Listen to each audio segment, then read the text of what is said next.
Yeah, I try to come in on Sundays and Mondays. And the reason why I try to come in on Sundays and Mondays is because that's when most other shops or barbers. Or can you Yeah. loosen this a little bit around my neck? Huh? I'm sorry. Can you loosen this a little bit around my neck? Oh yeah, yeah, yeah. So Thank you.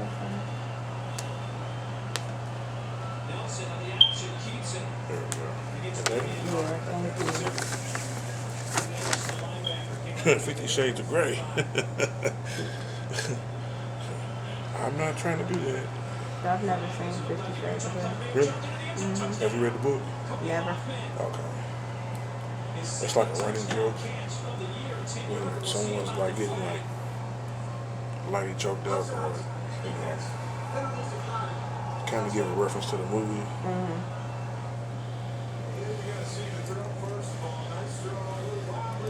That the reference to the movie is more so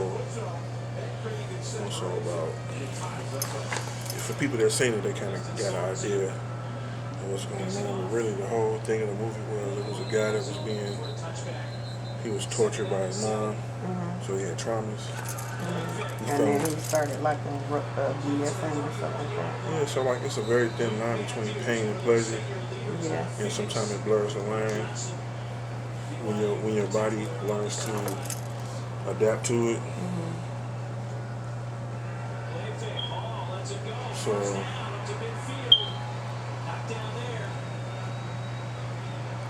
um,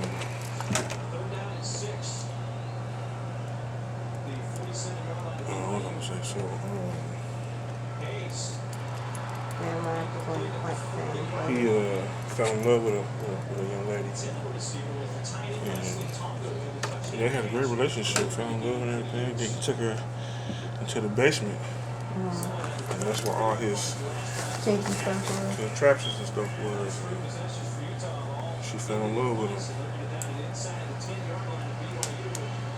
And then 50 Shades of Grey.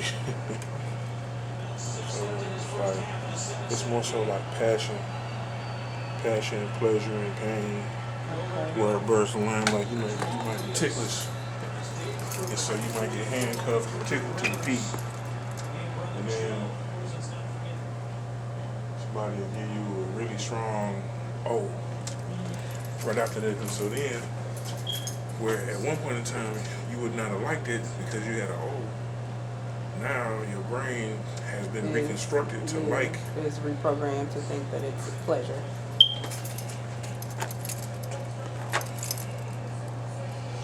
I guess because everybody had different thresholds, so Right. that movie was interesting. It was a bunch of women in the theater. I'm saying it was more women than guys, and during those moments, all you heard was a gasp like, from the audience, and then you seen so many like hands on their chest and fanning themselves for air, and it was hilarious. I'm like, am I really seeing this? It was hilarious. It wouldn't be me, but I just never cared to watch the movie, so I feel you. or any of them, because I know it's 3 of them. But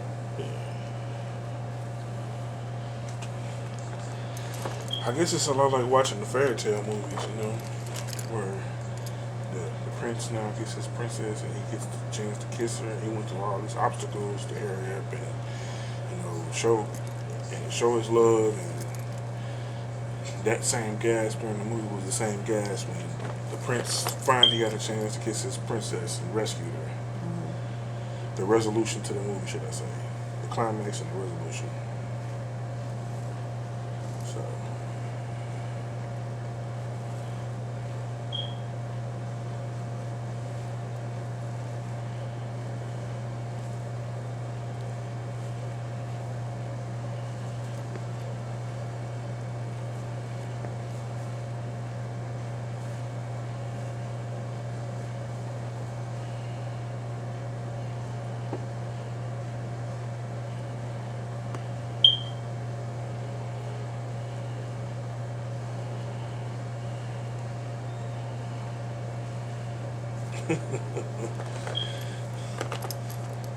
that's so funny. I had Remember Little Red Riding Hood? Mhm. You remember when the wolf was at the door? The wolf was at the door, and Little Red Riding Hood was trying to talk to Granny. Mhm. So I guess Granny had either the wolf had either like hid Granny in the closet, Mhm. and the wolf is talking to Little Red Riding Hood, and nice ears you have. The better to hear you. Nice nose, the better to smell you with. Granny, why are your teeth so big? The better to eat you. And I had a flashback of that. That's funny. My hand accidentally nudged her ear, and that's what made me remember the wolf. Mhm. Better to hear you with. So I chuckled. I was like, man, why am I remembering this stuff That's funny. right now? You said you like Disney movies, so Yeah, I do. when I was coming up, we had a shelf that had all the Disney books and stories, Mhm.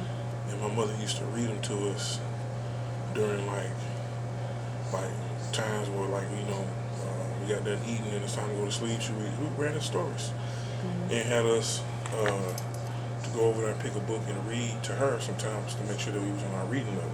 Yeah. And when we moved from where we live to another location,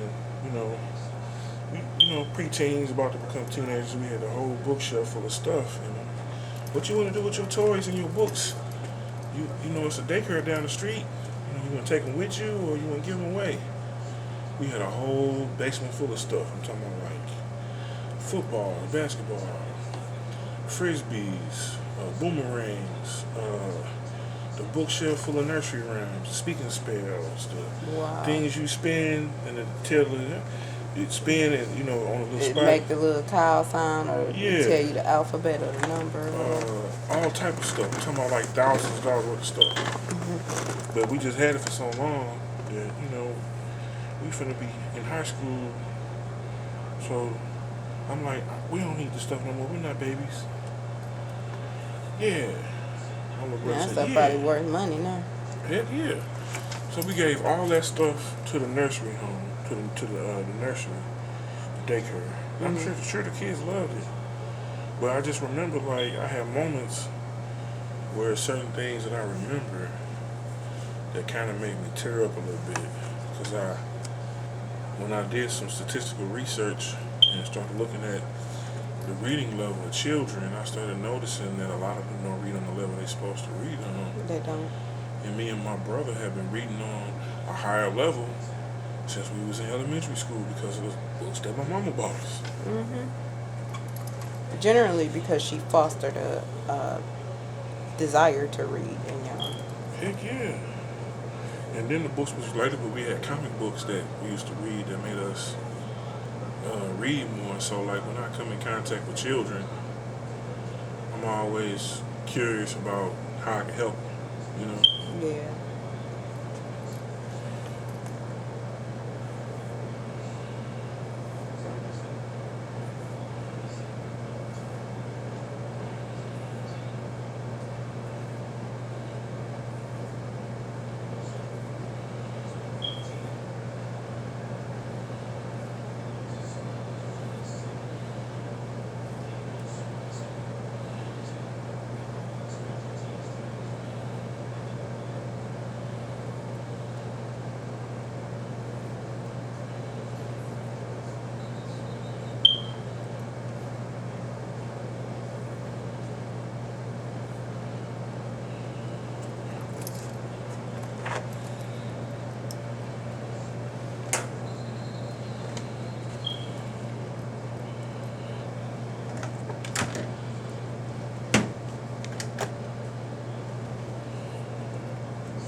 So where did you started doing barbering?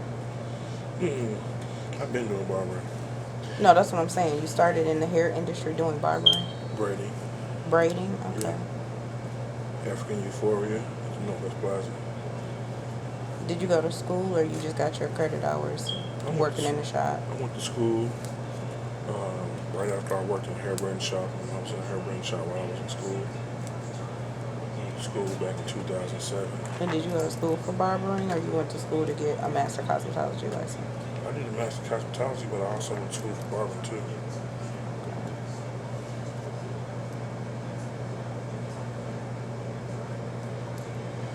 So, altogether, I probably done about $4,000.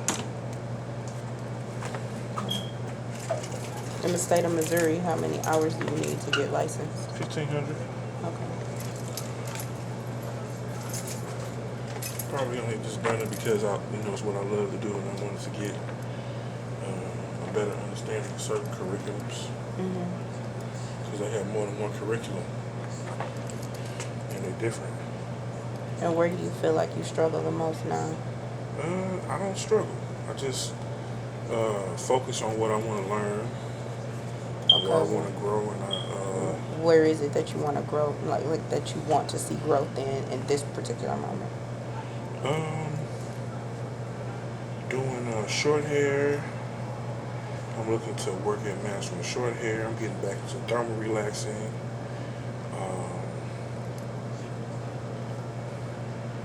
Certain cuts, hair architecture, Okay. the architecture of hair, different angles, round, circular, or square,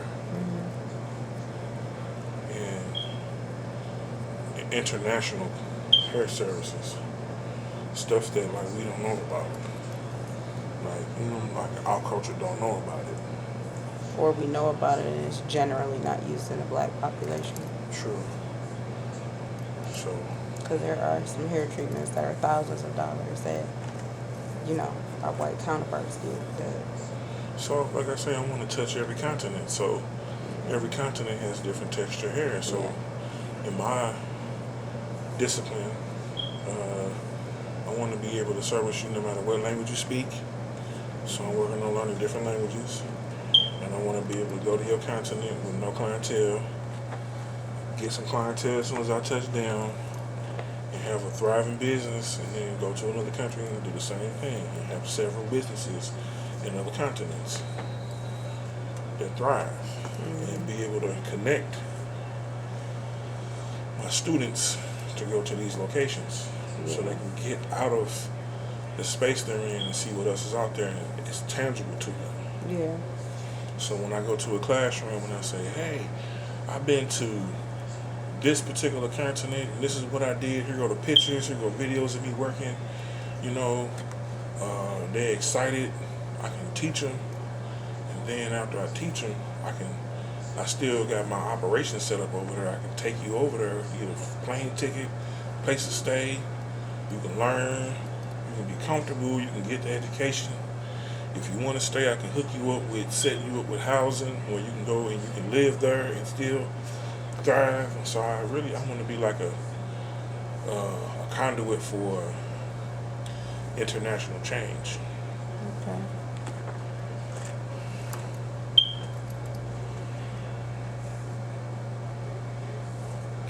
I guess when you said, where do I struggle at? So in my mindset, I'm not necessarily struggling. In my mind, I'm wrestling. The struggle is the process of learning the system till you master it. The wrestling part is doing it day to day, where you are working at your discipline, toiling at it until you get the system down. Until you can actually build your craft. Yeah, I'm definitely a builder. And with the hair industry, I will say a lot of it is learning and practice. And creativity. I definitely have that. What I'm trying to build is internal, though it's not external. And so what I'm building, I'm learning, but I'm building. There's something that I see in my mind's eye that no one knows about, and I'm building it for it to become present in this. That's your vision, and you should have that.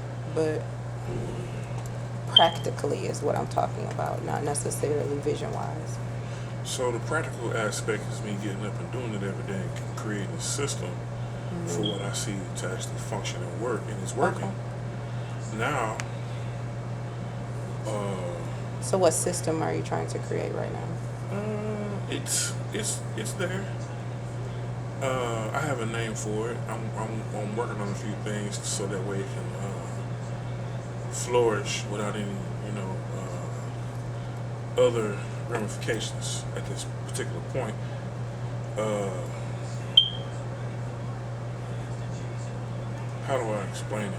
Well, I guess the best way for me to explain it is to be quiet about it and just show it.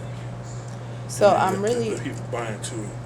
I'm really talking about more basic than what you're talking about. Okay. So like, as a hairstylist, there were areas that I always wanted to work on and build. Like just say, this month or for the next 6 months, it was coloring. Yeah. And I wanted to work on building my ability to color and color properly, understanding the color wheel, and understanding what cancels what, right? Yeah. And then maybe the next 6 months I wanted to work on braiding, or I wanted to work on cutting, or I wanted to work on hair, natural hair care, whatever it was. Yeah. So where are you at right now in that type of process? My day-to-day skill sheet. Okay. I'm working on my natural hairstyling daily. In reference to hair coloring, I'm working on balayage, using different techniques with different volumes. Are you putting rubber bands at the top of my hair too? Yeah, only on certain parts to help it stay. Because there are certain areas where the hair is a little less per square inch. It's thinner, yeah, I know. So I wanted to make sure that it was secure, so I put a rubber band at the end. Because my hair breaks really easy with rubber bands, and not do that. If it comes out, it just come out. I'm okay with that. But Okay. I wanted to make sure it didn't come out. yeah, I appreciate that. I But really I understand, do. so I will do what you ask. I appreciate it.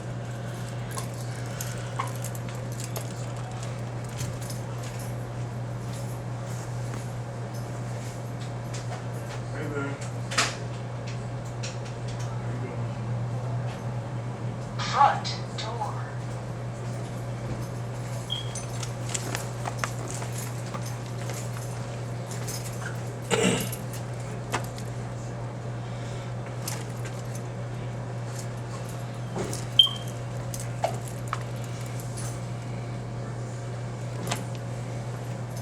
Have a good day, man. Can you let them know that I came and grabbed it? Yep. Thank you. No problem.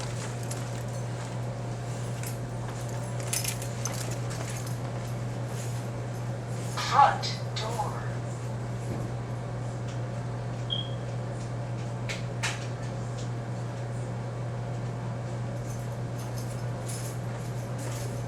I'm just being nosy. You ain't got to tell me, but who was that? Oh, that was one of my coworkers' clients. She bought a purse. We sell purses. Okay. I try to. Oh, that was the guy that was in here the first time I was in here. He was selling a purse to a guy. I think the first time. Yeah, he like great salesman. His wife, she's got a brand called Bag Addiction, Okay. and we sell purses. So she Oh, just that's came what's to get up. her purse. One of my coworkers' clients. That's cool. And It's cool that the guy that owns this place lets y'all kind of build your own like businesses and processes too. You don't find a lot of people that will let you do that in their business. So that's really cool that he does that. I used to work at Great Clips, and they did not like that Yeah. because they wanted us to work on their brand. And Yeah. their Exactly. and which I liked, but they had a very strict regimen on certain things. So because they had a very strict regimen on certain things, I didn't meet the criteria long term. Yeah. I worked at one, transferred to another, transferred to another. And was looking at getting into management. And then I looked at the system and said, wait a minute, I can change this for us. I know exactly what to do, but why we not in there with them? Yeah, places in general like Great Clips and what's the other one? That's the main one. No, it's another one in Michigan. It's another one. It's Great Clips and it's something else. I can't think of the name of it right now. But places like them, they're not made for us. It's made for our white counterparts and their brands to prosper.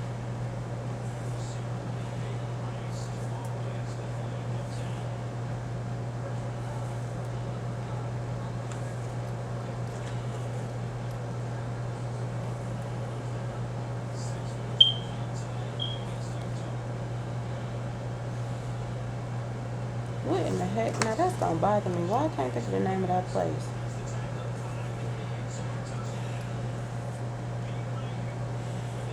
And I know it because I've been there to get my ends clipped before. Jesus.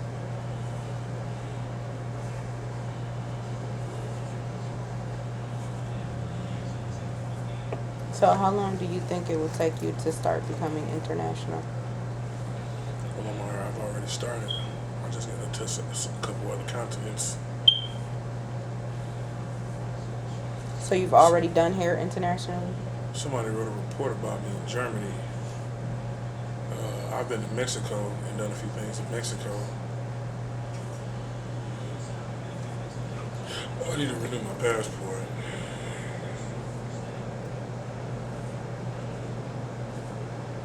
So yeah, when other continents are writing stories about you, that pretty much gets you international notoriety. So people start requesting, hey, can you come here and do this? Yeah. So have you been receiving requests? Yeah, well, in the States so far, I got a request to go to Milan for some Fashion Week stuff. I just need to raise the money to go. I got a request to go to Milan, Paris, LA Fashion Week, New York Fashion Week, Miami Fashion Week.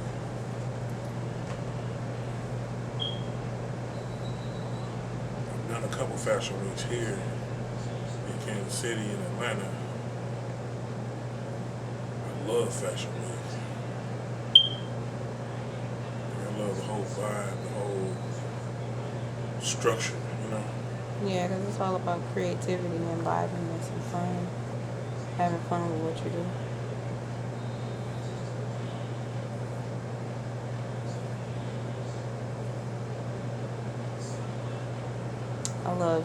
I went to hair school in Georgia. So I loved being in hair school and going to Atlanta and being in, they had sections for students to compete in the hair show. Mm-hmm. So we would do those, like it would be part of our grade.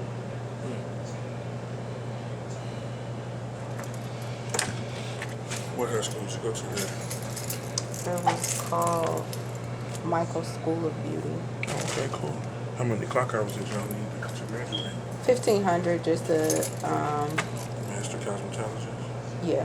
But the requirements for each section are different in each state. So, True.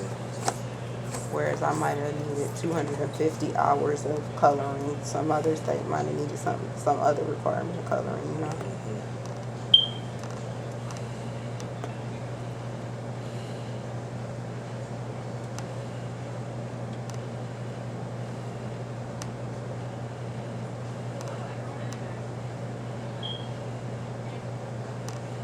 But when I started working in the shop, I figured out really quickly that I did not like doing it for money.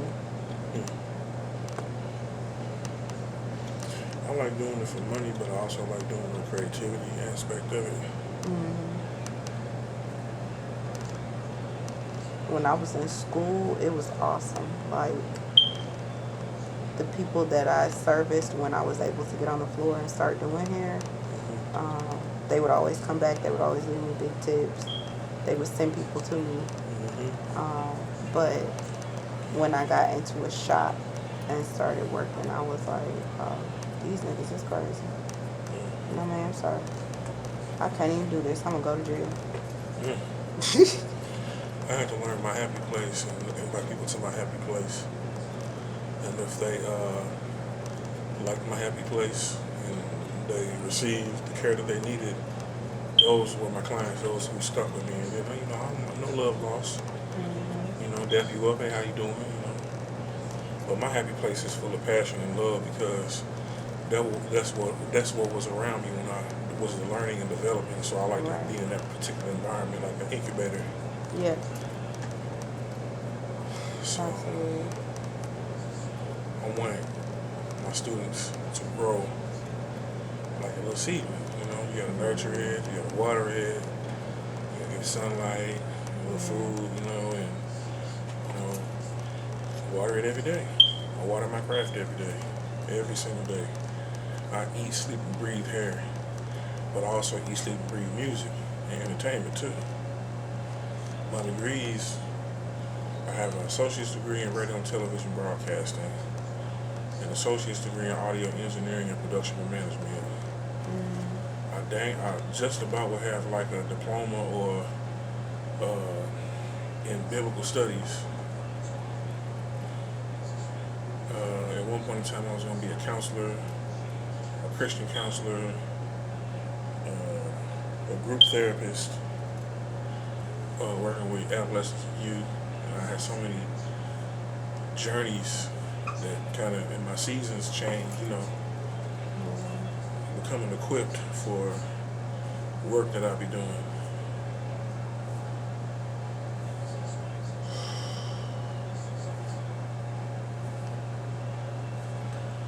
The struggle is just toiling at the work that you were given to do while you're here. And understanding why you were, gifted to do it. And you don't understand it, just being obedient to the will of God and doing it. So He'll make the understanding come. the will is an energy source. You can really, like, people understand it differently, like the spirit is eternal and it's a force, The book can't give you the spirit. The spirit comes from God. The spirit can help you understand the book, but if you didn't have no book and you had the spirit, you still would be in the right governance of your body because you're in the spirit.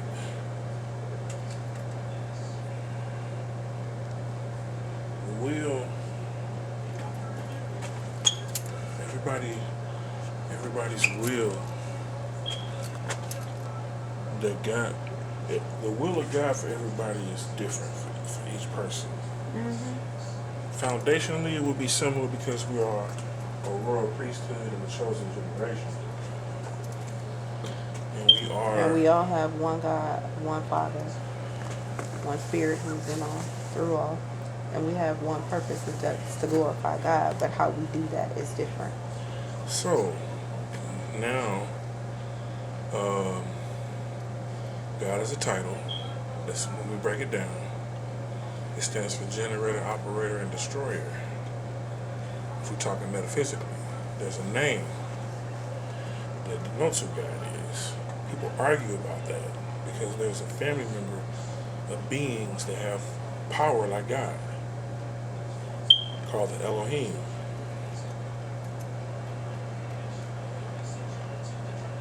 Some people know about it and some people don't. Hence the word Israel. Isis, Ra, Elohim. Israel.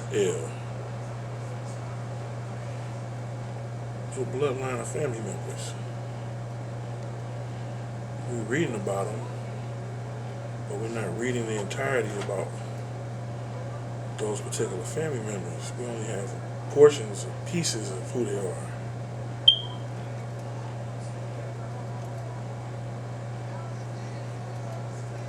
That's what I'm working towards, breaking down and getting the better understanding of why I'm doing what I do with hair and wanting to travel internationally.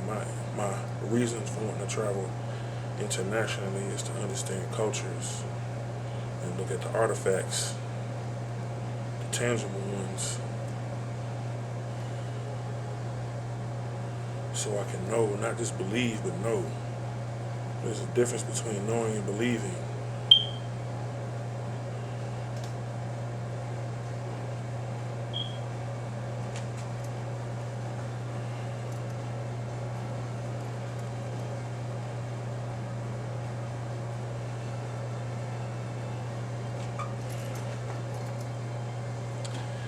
And then he said also to study to show yourself approved. So in the process of doing all that, I'm still working towards my studies. Eating the whole roll. It's bitter and it's sweet.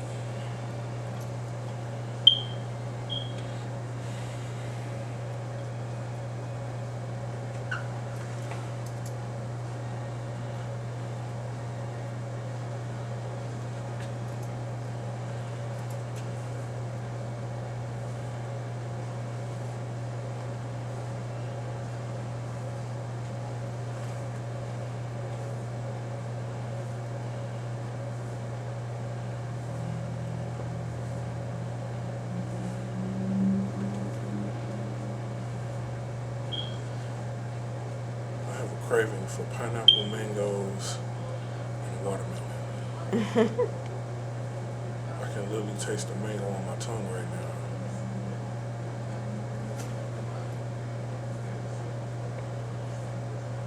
I'll put a little bit of sea salt on top of the mango, and then I'll put a little bit of honey on top of the watermelon. Ew. Not yucky, you're young. The salty sweet. I can't do it. The balance of that, like, I'm a flavor guy. Like sometimes I boil my banana leaves and I put mint in there with it, and then I take the banana leaves and put those in my compost bin and put coconut sugar while it's hot, so that way it has a sweetening agent that's more natural than regular sugar, and drink that, and that is very calming and de-stressing. Banana leaves are really good for calming, anxiety, and de-stressing. It's also good for inflammation and detoxing the stomach. You can do the same thing with pineapple rinds. I can't, but most people can. Gotcha. I'll be at somebody's hospital getting a cocktail. You allergic to pineapple? I am. Okay, no pineapple for you. Every now and again, I do eat them, and I take Benadryl. Like, I have to take liquid Benadryl. I can't take a pill because I can't wait for it to work. Okay. But well, that's interesting. You pineapple for you. But my mom did it too. She was allergic to strawberries and oranges, and she still did it. Ate them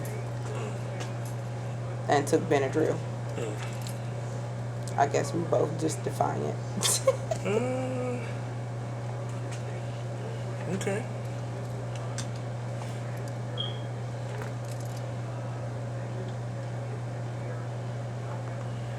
But I can't do that all the time because it'll get, like, the reactions will get worse and worse. So every now and again, I do, like, if the craving for pineapple get too bad, I'll go ahead and eat some. And just, what is it about the pineapple that makes you allergic to it? Is it like it's probably the bromelain in a fresh pineapple. I can eat processed pineapples because whatever the thing is that makes me allergic to fresh pineapples is not in the processed ones. Okay. Have you did like a test to find out if it's the bromelain or if it's... No, I did an allergy test, and I'm allergic to all the grasses and trees, but I didn't do one for food allergies. Okay. I just know that I end up in the hospital You don't want sometimes. that to happen. Especially not over no food. Yeah. But pineapples is the only food allergy I have, so Okay. amen for that. Yeah, you can enjoy your shrimp. Right. I'm also allergic to latex. So. Nothing wrong with all natural foods and beverages. Right? I prefer them. All natural foods and beverages. Hmm.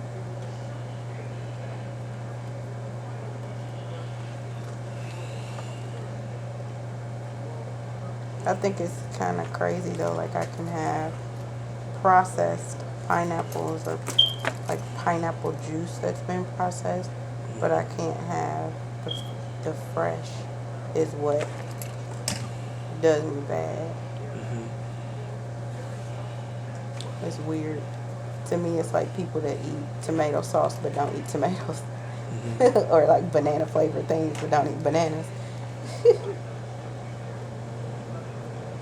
My aunt was lactose intolerant, but she was really good with making things that had milk and cheese in it. Like she made really good cornbread, Mm-hmm. extremely really good macaroni and cheese.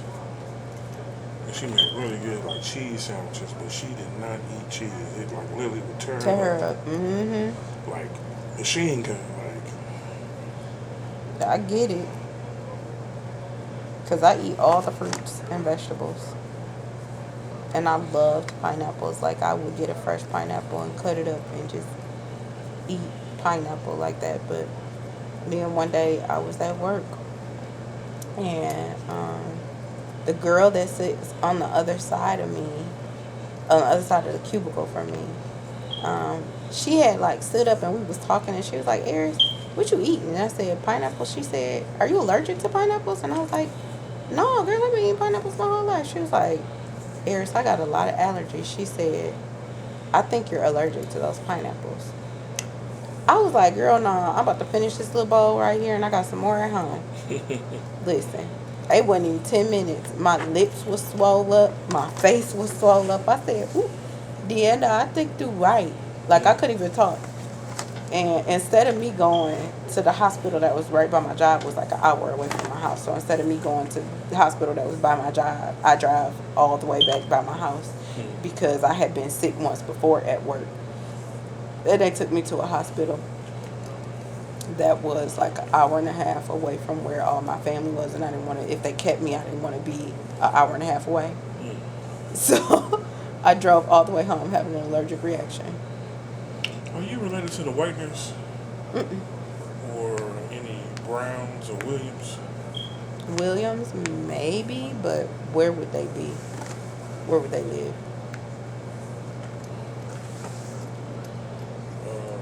They in Missouri? Like what? Oh, no, probably not. Because I'm not, my family is from either Michigan, Mississippi, or Illinois.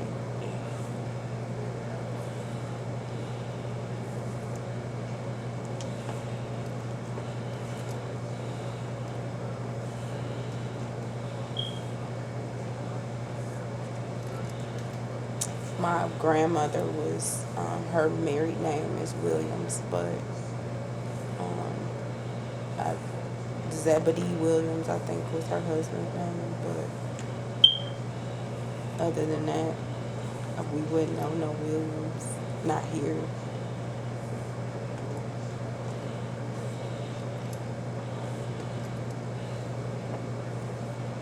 What made you ask me that? Because I was thinking about my cousin Peanut and my uncle, my cousin, and their whiteness. And I was thinking about when I was little how we used to hang out together at their house. And I was like, if you was with me, you would look like one of them. That's funny. So I had to ask to make sure we wasn't related. That is hilarious. Cause I, That's a like look. southern or near southern thing. Cause look, my in grandma the South, everybody asks who your people are. Who is your Because people? my grandma had two husbands. One was light skinned, one was dark skinned, and so my family is a mixture of chocolate and brown colors. Mm-hmm. And I have a side of my family that have your complexion and your features. Okay. So I had to ask to make sure. Because when I was young, I went to the club, had a good time, met somebody. It was like, ooh, we had a good time kicking it. And say, grandma, auntie, I met somebody. Oh, you did? Is she cute? Yeah, look. Here go a picture of her. Boy, that's your cousin. I'm like, what? No, can't be. I would have known my cousin. And then I called, I said, hey, how you doing? My auntie want to know, do you know so-and-so, so-and-so? She's like, yeah, that's my auntie. And then I hit my head like, Dang, right. we still That's my cousin. We still partners to this day. That's funny. Yeah. Yeah, that's how it was in Georgia. My cousin in Georgia, she'd be like, who? You better ask them folks who their people is when you meet them because you might be related to them. I'd be cracking up.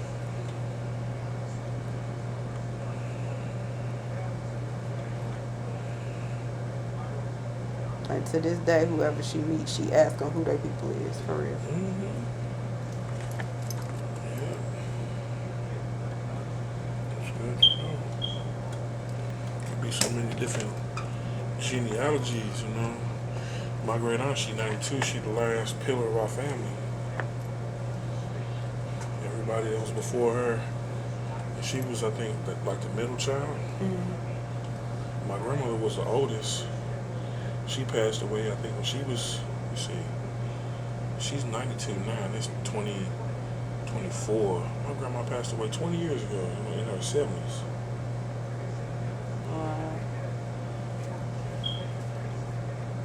I take that back. No, she had to been in her 80s. I was 21 when she passed away. My sister outlived her by 20 years. Looked just like her, too.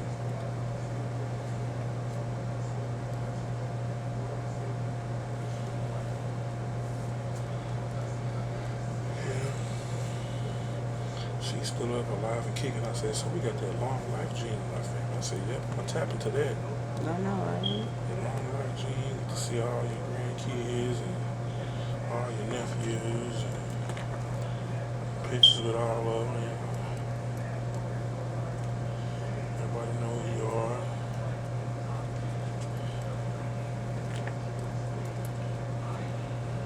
So do you have a religious belief under a denomination or no?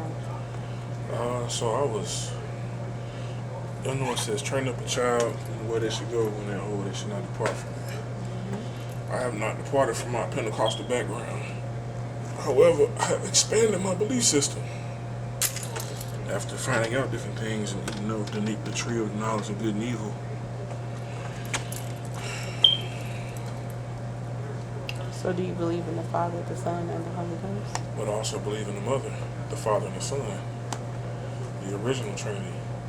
I believe in the matriarchal and the patriarchal, and I believe the matriarchal and the patriarchal, the inside and the outside, are the divine union of masculine and feminine principles. The masculine principle has been dominating the feminine principle for years, and the feminine principle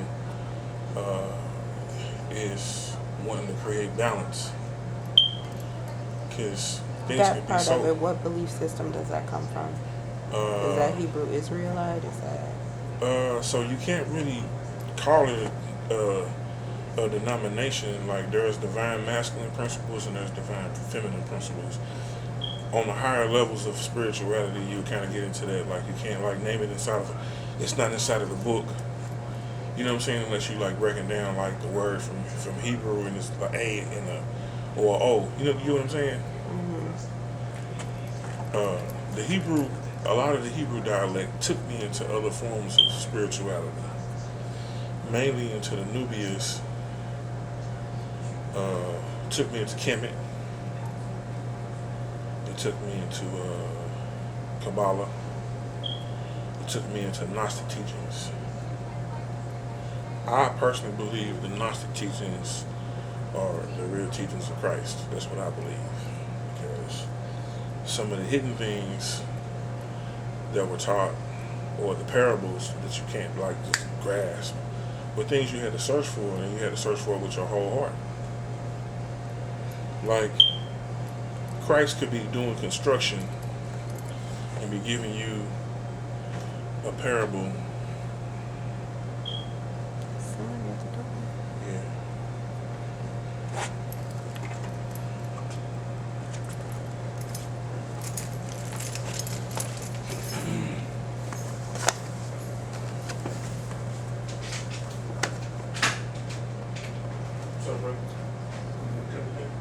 Shut door. Yeah, yeah.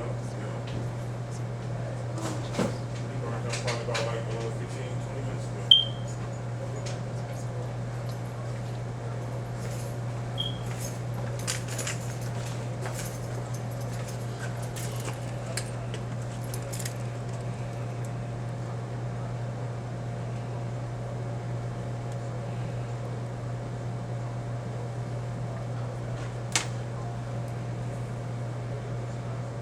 You were saying? You were talking. You had asked me a question. Yeah, I asked you It's what like, belief what is it? system Is that it- was a part of it. The matriarchal and the patriarchal? No, you just told me. You said you believe that the Gnostic The Gnostic teachings. teachings are what you believe in, or what you believe Jesus Christ Like real taught teachings. from. Yeah, the parables. Because the parables really pointed you back on the inside of you. He said the kingdom of God is on the inside of you. So it took you more into the inside of you. Like your self-awareness, your love. Like, what do you believe? Like, your faith. According to your faith, you be healed, you know? When he healed you, it was according to your faith. So if you have faith the size of a mustard seed, you can move a mountain. But what if you ain't have no faith? Would you be healed? Without faith, it's impossible to please God. Right. So it is an energy. Faith is an actual energy. It's measurable. You have an auric field around you called a Merkabah. A Merkabah, when you read it in Ezekiel, it talked about the wheel within the wheel. When you go into the Hebrew rabbinish teachings of the Merkabah, or Ezekiel's wheel within the wheel, it talks about the Merkabah. When you look at what a Merkabah is, you see it's like a wheel within a wheel within a wheel. Then, if you look at the wheel within the wheel within the wheel, you will start learning about platonic solids. Platonic solids goes into the science aspects of how the universe was created according to John 1:1. In the beginning was the Word. Words break down into sounds. Sounds break down into frequencies. Frequencies break down to cymatic patterns. Those patterns are geometric shapes. Those geometric shapes are building blocks, and I am a builder.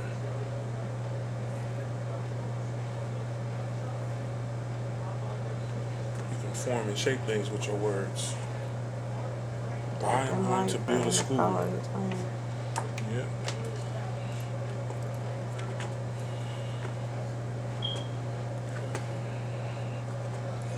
I am that I am is like a statement.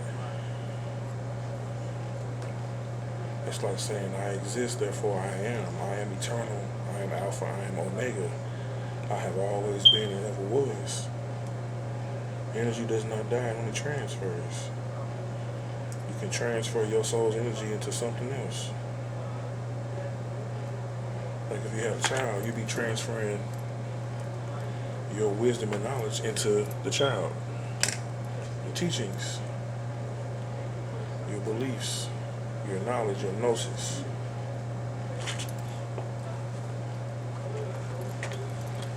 How's your day going, big dog?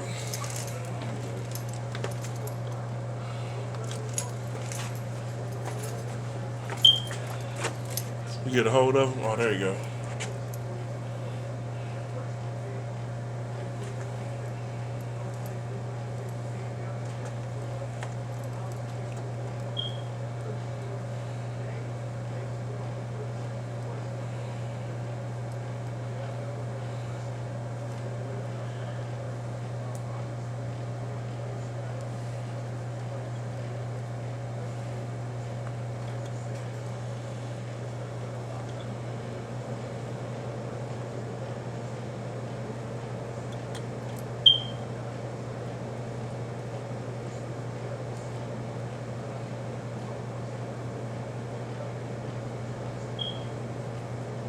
So since we're talking about things we shouldn't be talking about, Oh, we Nah, should be talking no, about I spiritual know. things. It's okay to talk about societal spiritual things. society says we shouldn't talk about politics or spirituality. That's But what since we talk about society's things- not right here with you and me talking. It was just a joke. Calm down. I got a sense of humor. Um, what's your thoughts on Trump versus Kamala? I think they both have their good strong points. I think they both have their different ways on how they want to help out, how they want to help the economy. I think Trump has taken more of a business, financial way of helping the economy, and Kamala's more so taking like a moral, motherly aspect of wanting to help the economy. That's what I believe. Who would you vote for? I have to sit down and try to look at the issues. Like I'm for children learning, I'm for like education, I'm for business ownership, I'm for the liberation of my people. I want our people to advance and live longer. For like farms and grocery stores. Come get up first. Yes, you did.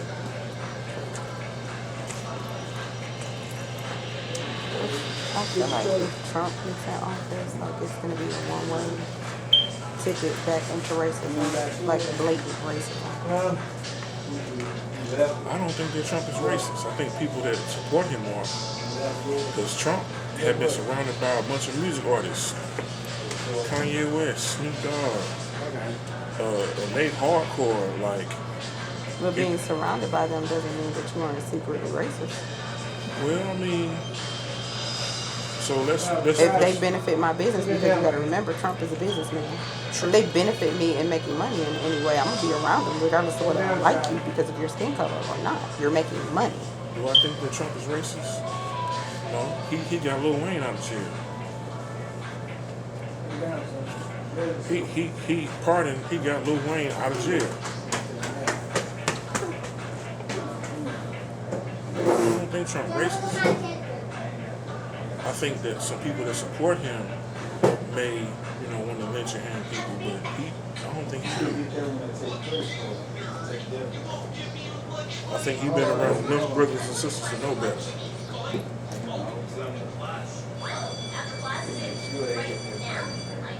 There are some people that hate the fact that we are gods, according to Psalm 32.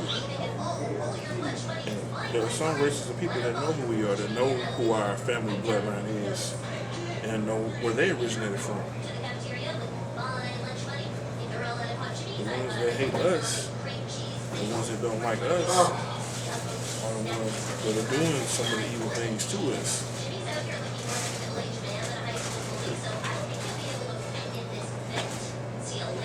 They don't share the same. They don't share the same bloodline.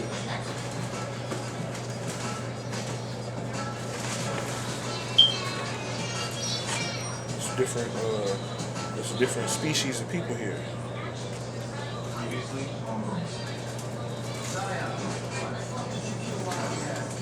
Sure, they say there's only one species here. No, it's different species. They came from different what you would call gods. What's the word, man? Who's judging still? We say it's one family of. They call it Elohim.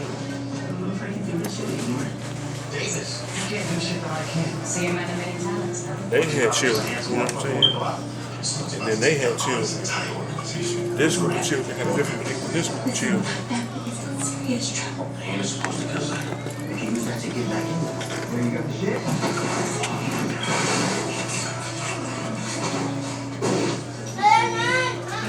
What?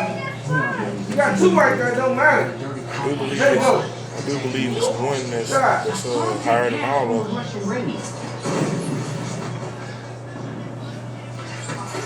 What happened with Zion? I thought you told That's me to what I handle believe. this. Higher than all of them. Christ represented him very well. You my bitch now. You see me, you see the Father. You see the Father, you see me, and the Father is one.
What?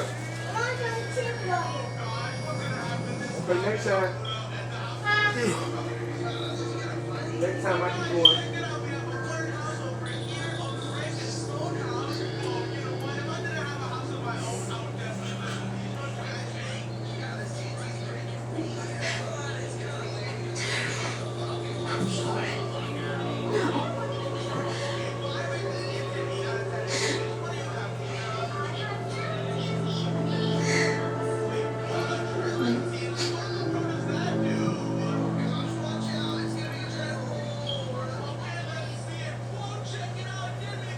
I'm feeling happy.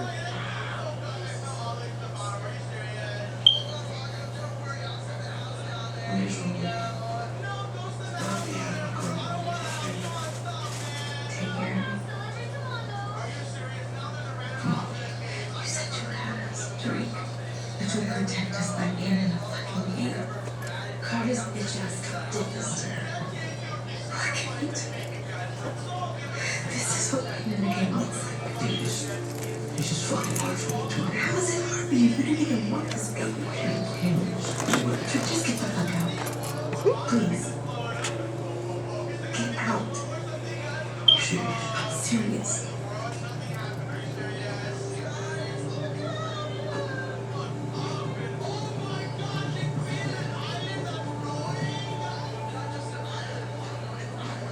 Drake, how is she? No, she finished up. How's the baby? Is he okay?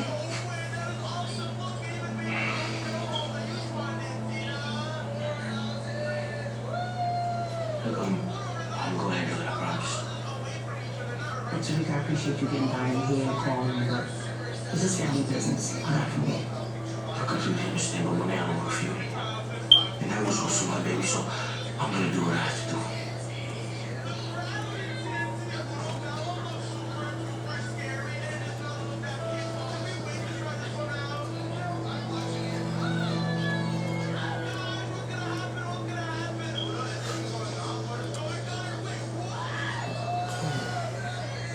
Tired. Just need a little more oxygen, that's all. Don't worry, baby girl. You're gonna get through this. And I'm gonna fucking put the